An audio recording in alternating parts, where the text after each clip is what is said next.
더불어민주당 대변인 조오섭입니다.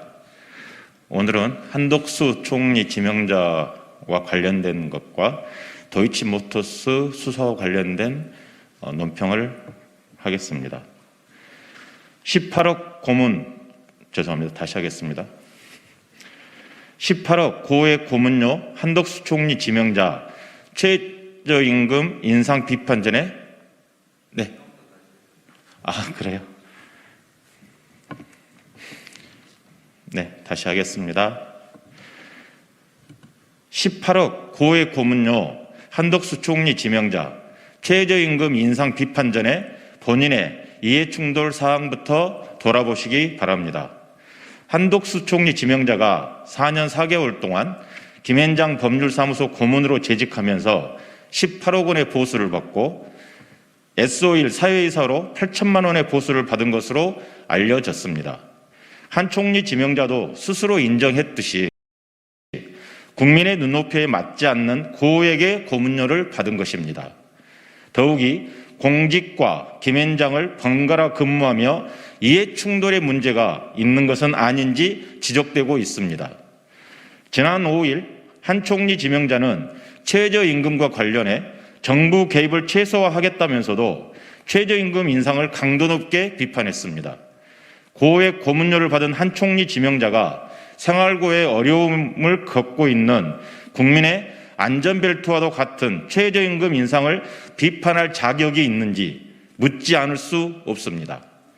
한 총리 지명자의 발언은 윤석열 당선자가 후보 시절 사실상 최저임금이 정해진 것보다 높다고 밝힌 정책 방향을 실현하기 위해 정부가 적극적으로 개입하겠다는 신호탄이며 최저임금 심의에 큰 영향을 주게 될 겁박에 가까운 말입니다. 그러나 이러한 비판에 앞서 한 총리 지명자는 자신이 공직과 김앤장 고문을 번갈아가며 정부 정책과 관련 이해충돌 사항이 있었는지 그것부터 밝혔어야 했습니다. 또한 론스타의 외환은행 헐값 편법 인수개입 의혹에 대해서도 명확한 답변부터 국민께 드리는 것이 도리 아닙니까? 자영업자와 중소상공인의 어려움을 최저임금 인상 탓으로 돌리며 사회적 갈등을 조장하지 마십시오. 대신 새 정부 시작 전 과연 한덕수 총리 지명자가 총리의 자격은 있는지, 이해충돌의 사항은 없었는지 그것부터 밝혀야 할 것입니다. 다음은 도이치모터스 관련 논평 드리겠습니다. 검찰은 선택적 공정 대신 법 앞에 만인이 평등한 법치주의를 실현해야 합니다. 김건희 씨 계좌 이용 시세 조정 정황이 나온 만큼 신속한 소환과 조사로 법치주의를 지켜내야 합니다. 5일 한 방송에 따르면 현재 재판이 진행 중인 도이치모터스 주가 조작 사건에서 자본시장법 위반 혐의를 인정한 유일한 피고인 A씨가 지난 1일 재판에서 주가 조작 당시 김건희 씨 계좌를 본인이 사용했다고 진술한 것으로 드러났습니다.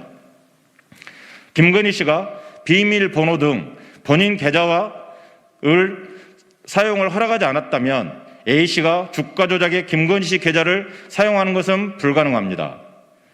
김건희 씨 명의의 도이치모터스 계좌는 권오수 회장이 직접 관리한 것으로 추정되는 진술들이 쏟아지고 있는 데다 통정매매 정황의 수발신 문자가 공개됐고 블록딜 정황도 속속 드러나고 있습니다.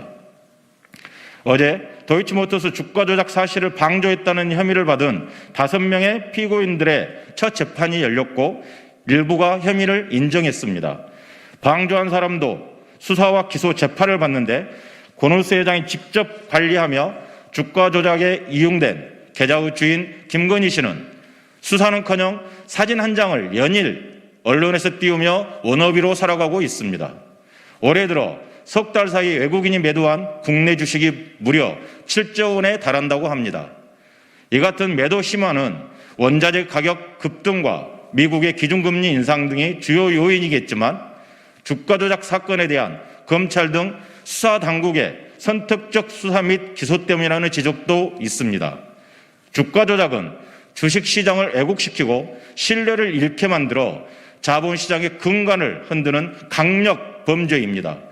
선거에서 이겼다고 변제부를 준다면 법치주의를 부정하는 것입니다. 김건희 씨의 공소시효는 8개월밖에 남지 않았습니다. 검찰이 법치주의를 부정하는 역사적 과오를 범하지 않기를 바랍니다. 감사합니다.